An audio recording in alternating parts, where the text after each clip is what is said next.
بسم الله الرحمن الرحيم الحمد لله رب العالمين والصلاة والسلام على أشرف المرسلين سيدنا وحبيبنا محمد صلى الله عليه وعلى آله وصحبه وسلم تسليما كثيرا. Alhamdulillah, I would like to welcome everybody. Alhamdulillah, may Allah subhanahu wa ta'ala reward you all again in this blessed month of Ramadan for your dedication, for your commitment, and for seeking knowledge, a knowledge and a trait and a character that Allah subhanahu wa ta'ala loves to see His servants striving for. As Allah subhanahu wa ta'ala loves for His servants to worship Him with knowledge in accordance with his guidelines, the way that he wants us to worship him. And the difference between a knowledgeable believer and a non-knowledgeable believer is like the difference between the day and the night. There is really no difference. There is no comparison, that is, I'm sorry. So there is really no comparison, because when you come to compare between the day and the night, you will not even be able to compare, because there is really no comparison between the two. With that, inshallah, I would like you to continue your mission and your commitment and striving very hard despite all the difficulties to commit to a series of classes. It's not just one time, but a series of it. With that, inshallah, before we start today's session, I would like to recognize all of you, those um, of you that have taken this class, inshallah ta'ala, and also have taken the examination for the Tahara chapter. So I would like you, inshallah ta'ala, just to recognize all of you for such, mashallah ta'ala, a huge commitment that you have done. I am really proud of all of you. So on an average, I would say it was all high 80s. I would say the average was, the system has brought the average to be around 86 to 87, which is a B plus. So alhamdulillah, I think for you, with these detailed information, with you being treated as a student of knowledge, you're not just any student, you're not just attending a lecture, but rather with detailed knowledge, you to score B plus, I think that's a high plus. I would like also to recognize Sister Sina, as she was the only one that, mashallah, scored 90 point something. So let's say around 91. So that was, mashallah, a great accomplishment. And she is the only student that has been able to get the A grade. The rest of you, mashallah, mainly all of you in the B plus. Very few of you did not do well, but I am assuming that those I think 2 students maybe have not really started studying with us from the beginning. And maybe they did not review with us when we had the review, when I emphasized on some of these slides that you should pay attention to and what have you. Some feedback was that it's very difficult to learn the names of the schools and the difference of opinions, which is true. However, as a student of knowledge, like, in order for you to be specialized, you're not becoming a fiqh scholar, but to specialize in knowing the usul of fiqh and how the scholars extract things, and how now you will enjoy later on when you read, when you look up a fatwa or a verdict. Now you have such a deep background that you understand why all these differences of opinion do exist. The slides, the questions that I had you questioned about, of you knowing the name of the scholar or the background of the school that came to adopt that opinion, I chose for you on purpose, purposefully, with matters that relate directly to your daily affairs. So when we say you're on travel, you're out, you're not on travel, you're out in the public, and it is very hard for you, as especially for the sisters, to take off their hijab in public, and they want to wipe on their hijab. So you have two choices. One, that you would just wipe on the front of your hair by sticking in your fingers. Now, if somebody comes to really from your circle to kind of tell you, no, this is wrong, your wudu is wrong, your salah is invalid, alhamdulillah, now you're backed up to say, no, no, I have really studied this. I don't do this at home. I don't do this all the time. I do my hair full. But then when I need it, absolutely, I have major inconvenience when I would to take off my hijab. So now you know the school of thought that would to support you here. Same thing when it comes to wiping on your socks. Somebody would tell you ever, why are you wiping on your socks? This is so that you're not on travel. Your salah is not accepted. And anyway, it has to be a leather socks and what have you. Then you come to say, no, I'm adapting the other stronger opinion that actually reported that many of the Sahaba did not just have only leather socks and leather shoes, where they actually wiped on some socks with cloth. And then again, you would tell them that we have learned that this is a reason with a illah. Yani there is a reason why Allah subhanahu wa ta'ala allowed us to do this. And the reason to wipe over our socks and why Prophet Muhammad sallallahu alaihi wasallam wiped over his socks, he was not in major difficulties. And it wasn't like it's the end of the world that he would take off his socks. And we have learned that the Sahabi, tried and attempted to help him to take it off. And he told him, no, I have put them on fresh wudu. So the difficulties was that he was out in the public. It wasn't at the comfort and the convenience of his own house. It hasn't been reported that Prophet Muhammad ﷺ said, the reason why I'm wiping over socks is because I'm wearing a leather socks.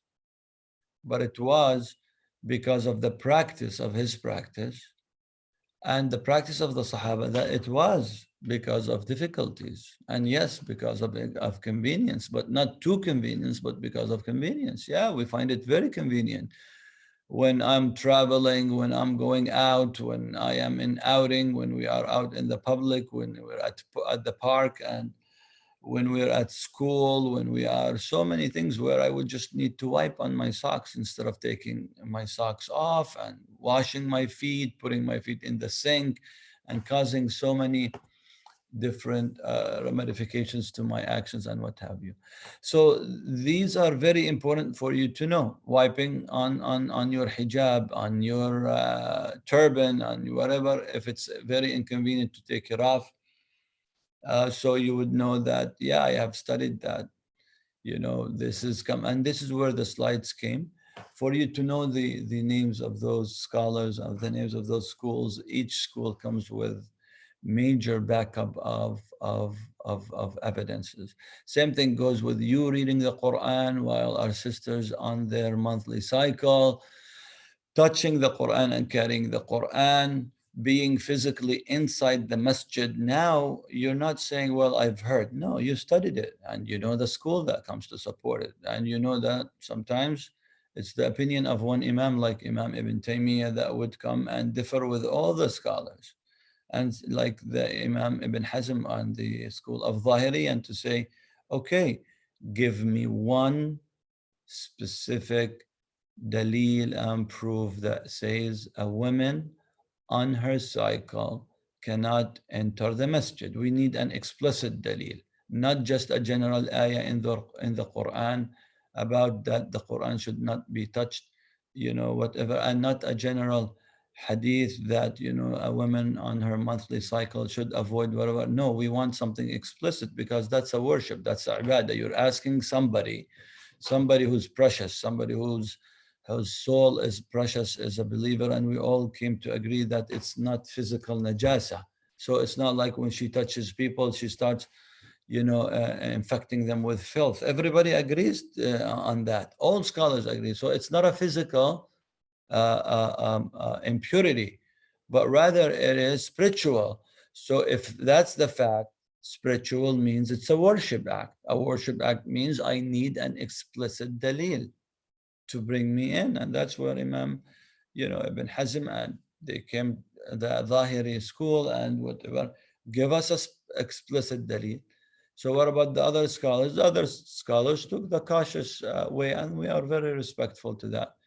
And now, alhamdulillah, we live in an era where it is very important for our sisters to always be physically connected with the masjid, to attend classes, to come to see their children at the Islamic school, to if they can't pray Taraweeh, like during normal days, not like now, but I would love to come and connect. I would love to hear the recitation. I would like to be.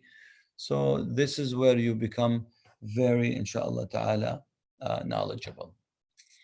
So with that, inshallah ta'ala, this is just something to let you know, bi'idhnillah, that I'm proud of you, and I do want you to continue that, as you will become, inshallah ta'ala, very well more versed into the fiqh, and to understand that this deen comes for flexibility and to allow you, inshallah ta'ala, to worship Allah subhanahu wa ta'ala with flexibility, that is.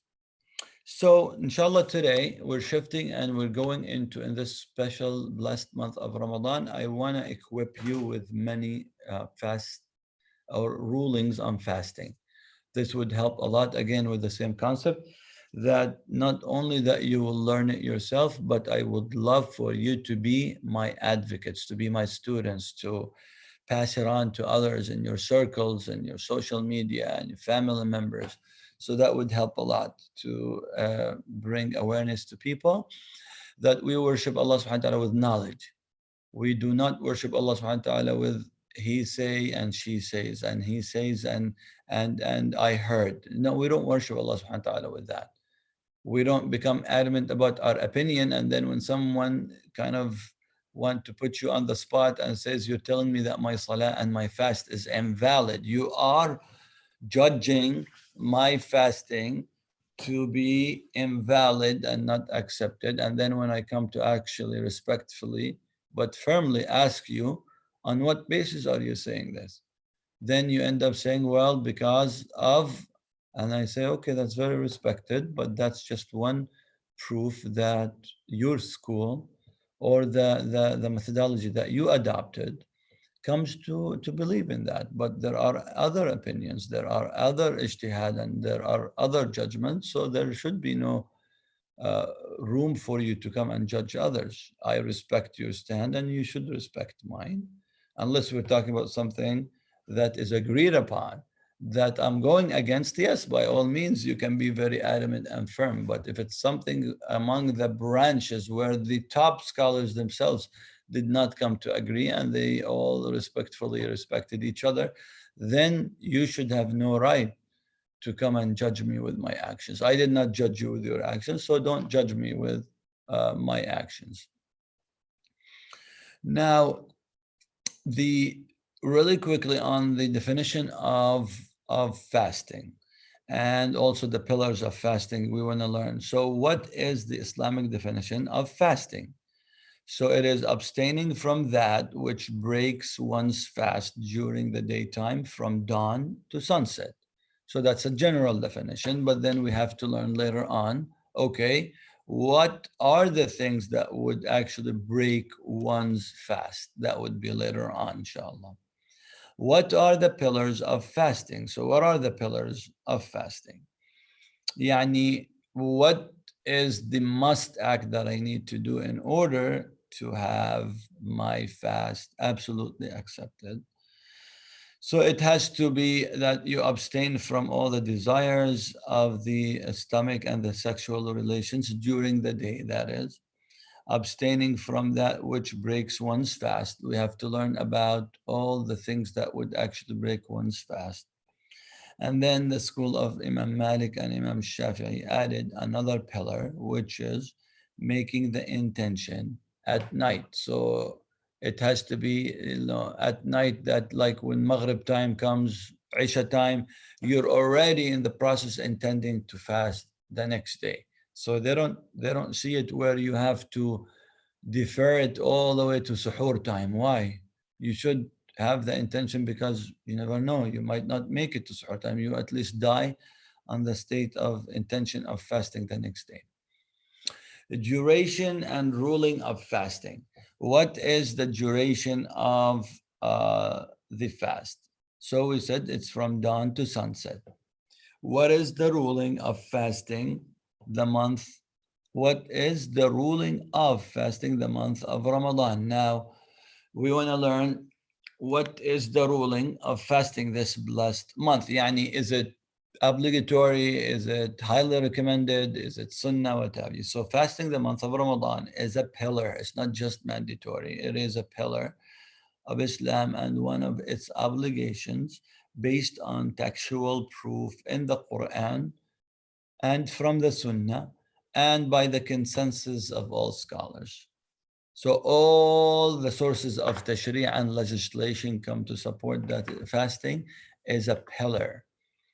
That's why we have to learn it very well. My intention with all these fiqh classes to equip you at least with the 5 pillars of Islam. So you know it all, of the rulings of fasting, rulings of prayer, salah, rulings of zakah, rulings of hajj and umrah, rulings um, um, I don't know what I missed, but you know, the 5 pillars of and of course one of the pillars is shahada, of believing in Allah subhanahu wa ta'ala.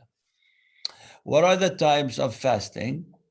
What are the different types of fasting? So we have obligatory fast, voluntarily fast, haram and impermissible fast, and we have a makruh, which is disliked fast.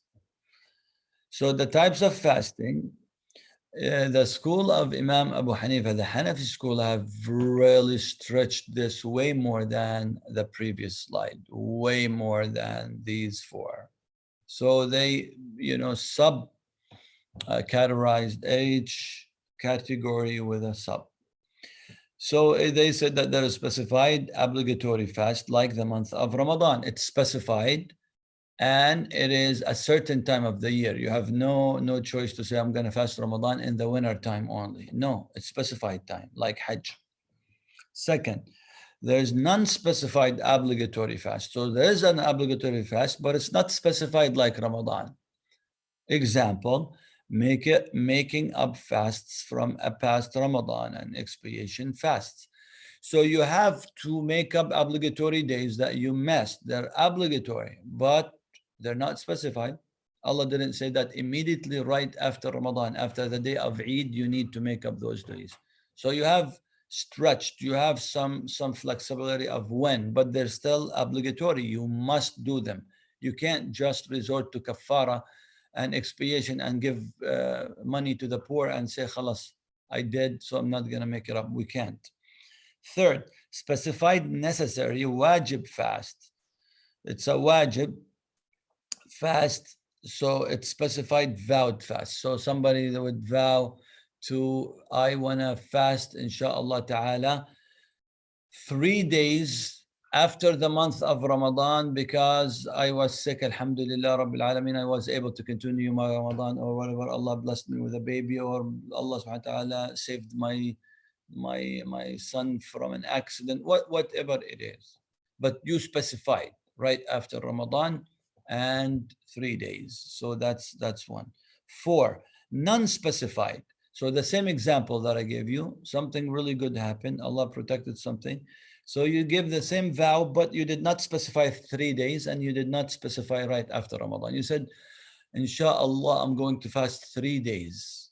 You know, nadhr, as a vow, a promise, inshallah ta'ala, for the sake of Allah subhanahu wa ta'ala, because he saved my son, because of my health, because of blah, blah, blah.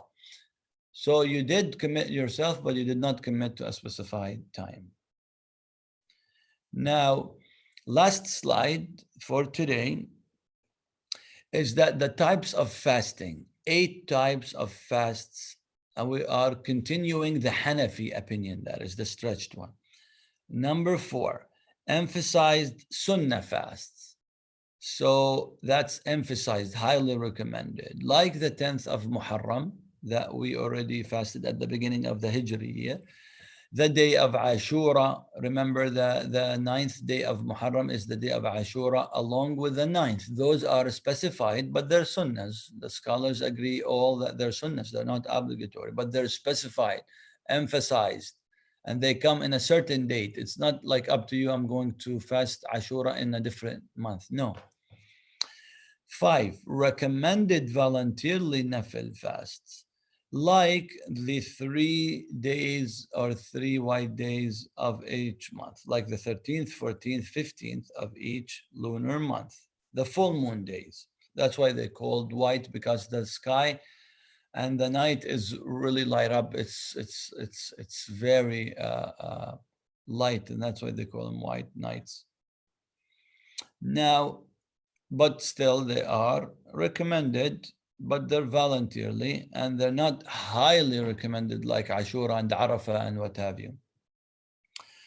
Prohibitively disliked, makruh, ولكن مكروه كراهة تحريمية. يعني it means that it's makruh, but it's a haram makruh. يعني it is to a level where we do not want to say it's mandatory haram, but it's absolutely to that level. And again, that's specification of only the Hanafi school. That's not agreed upon with the other schools. The other school says there is no need to do that. Khalas, it's a level to haram, haram. There is no level, but there is a big reason why Imam Abu Hanifa really made a difference between a pillar and an obligatory and a must and whatever, because of other rulings. That's something only you would get to know when you specialize in the Hanafi usul al-fiqh. 7, slightly disliked, makruh, we call it the tanzihi disliked. يعني not really haram, but it's really disliked. It's not something that you should do.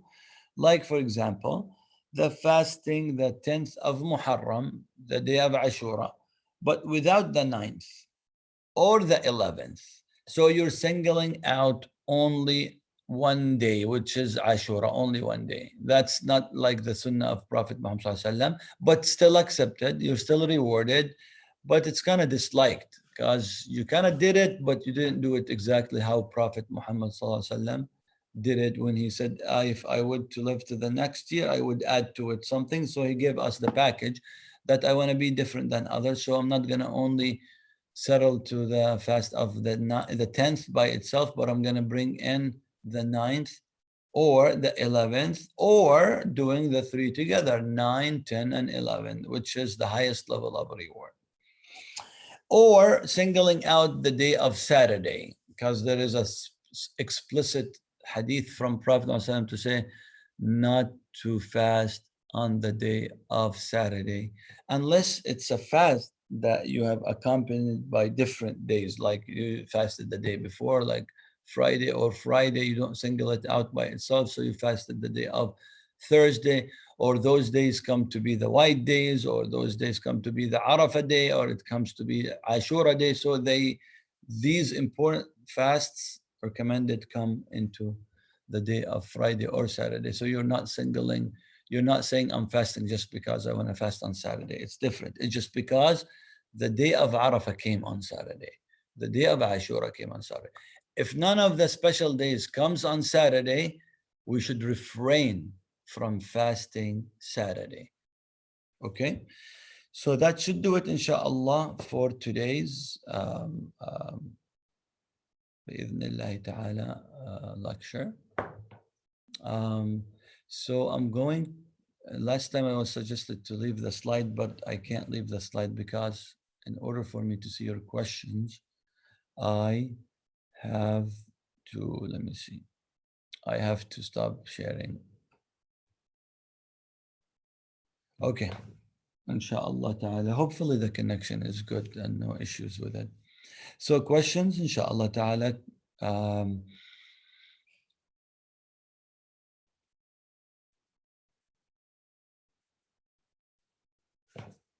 It says, okay, inshallah. I was told again, I'm trying to accommodate everybody. to read the question first because it might have some personal question. So I'm just going to read it and kind of rephrase it myself, inshallah ta'ala. If you just give me a few seconds.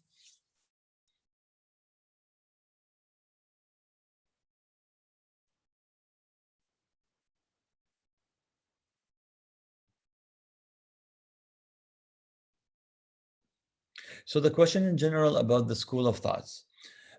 Is it really mandatory or is it really highly recommended, or are we obligated or even recommended to follow a specific school of thought? For you guys here living in the US, I do not see any reason why you need to stick to one school of thought. You know, usually sticking to one school of thought, it's because of regional people that live in the subcontinent. They tend to follow the madhab of Imam Abu Hanifa. It's been really adopted, you know, through centuries. So now for you to come in the middle of your culture, in the middle of your people, among your people, and they do not take wiping on socks as something that you do for no reason except for like a necessity. So you come and wipe on your socks. Of course, you're going to get all these looks. And, you know, that's with the, and some people will also, you know, like come on your case honestly and to tell you your wudu is not accepted, your salah, whatever. There has to be a major reason why you're doing this and all that. So it doesn't help a lot. But living in the US, I see that we should be very flexible to follow. So our madhab is to follow where the strongest opinion is. Because remember the four school of thoughts did not come all together in the same era, in the same time. So you have the Hanbali school, which came way later, has way more collection of evidences and proofs than the very initial school. So the very initial school did not have as many ahadith, so they heavily dependent on qiyas and analogy strategy. Oh, here is a ruling here. I apply a different matter, but with the same ruling because I'm extracting. I don't have a major collection of a hadith in order to find a hadith specifically for each one. But then schools later came to understand and to have way more collection of a hadith, so they were way more flexible to be more vocal and more firm on some of the rulings. So instead of saying, for example, it's makruh, it's dislike, they were very firm to say, no, it's not dislike, it is haram. So they went bold. And the only reason that they went bold is because they have enough evidences, enough more saying than the previous school that they can go a little bit more bold. Remember the previous schools, they were not equipped because they didn't have as many hadith like they had it before. معلش عشان I have a class. 1 second. معلش عندي كلاس 13 يعني 13.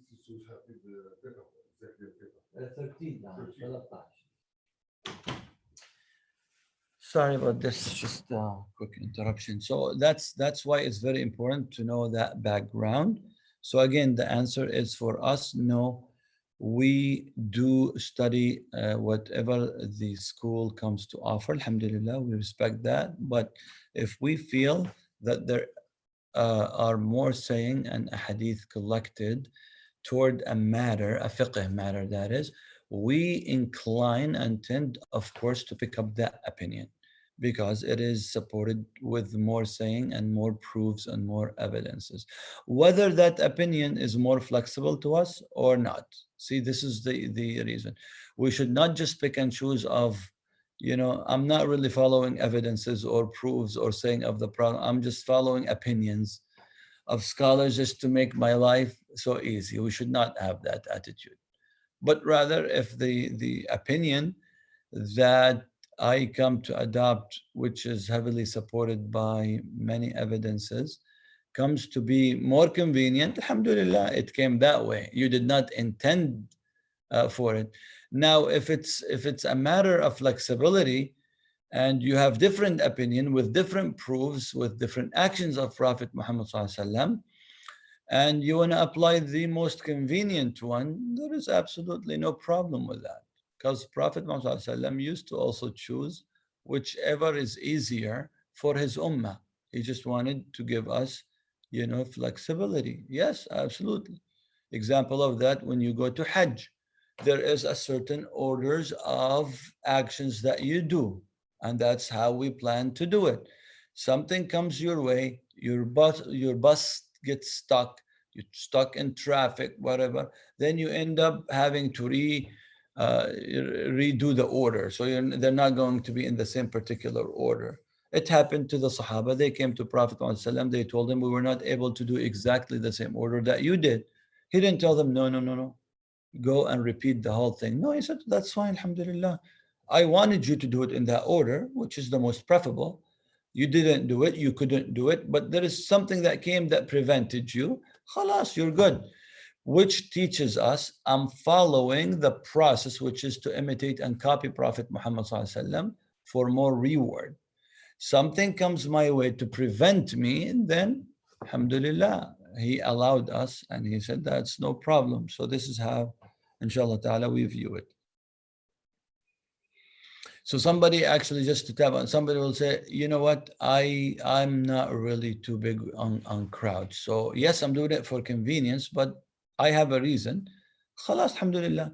So they're not really, it's not, a major issue. They still can be within a crowd, but it's not something that they feel comfortable with. So it is inconvenient, but it's not something that it it will make them, put them into anxiety or what have you. So if they choose to change the order in order to avoid the biggest crowd, by all means, that's no problem, inshallah. Another question.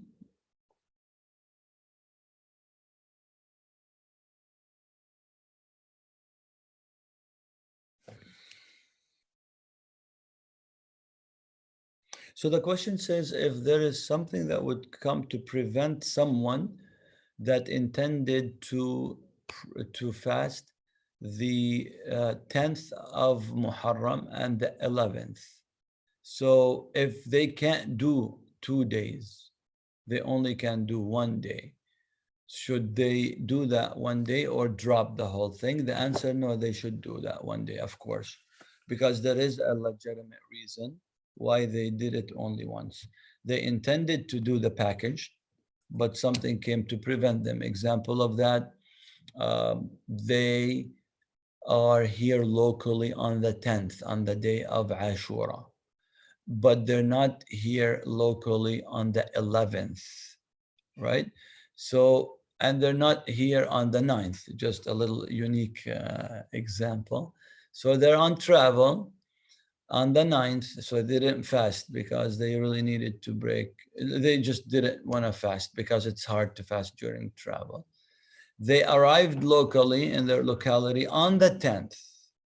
Okay, so they are able to fast the 10th locally, no issues, at the comfort of their homes and whatever.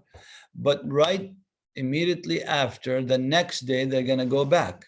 It's not a very unique example. It happens to many people that travel on the weekend. So they will travel, let's say the 10th comes to be on Friday.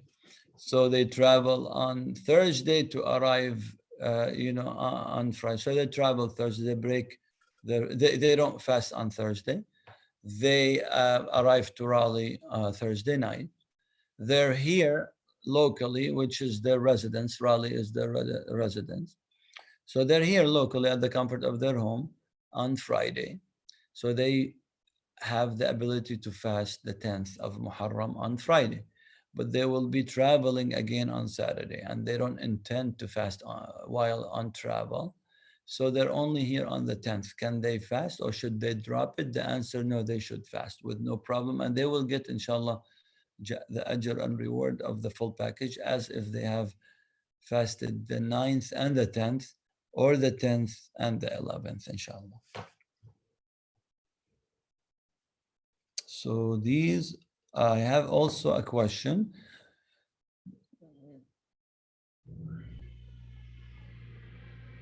I have a question that why was Mondays and Thursdays not on the list? They should, but there were many examples. I will look into it, why it was not included. But yeah, they should, inshallah. Those are of the recommended and specified days of recommendation. So inshallah ta'ala, I will look back and see what I had on the slide, and we will add them, inshallah. You have a question. Okay, I have a question that's addressing me.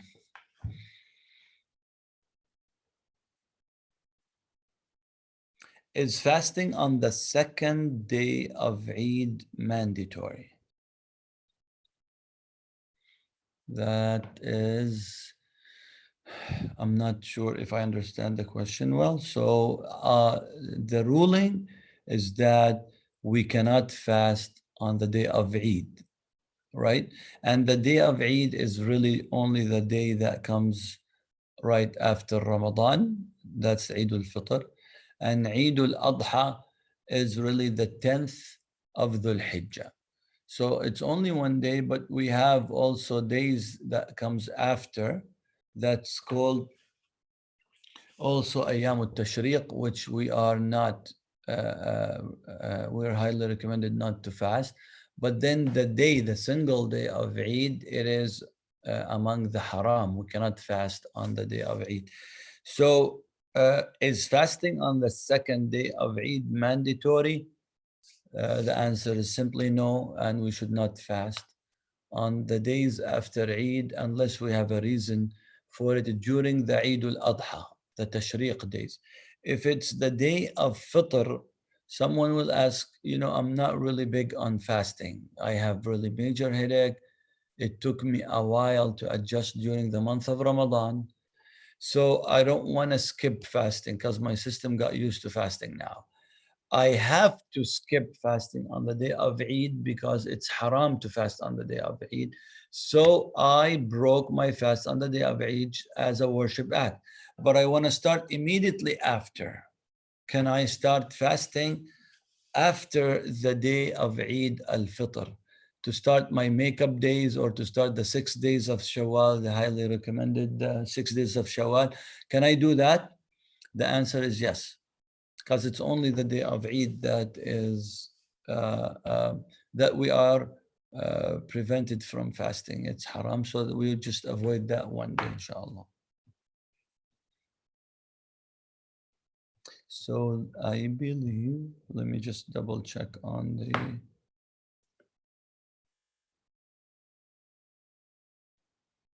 Okay, I believe we have covered all questions.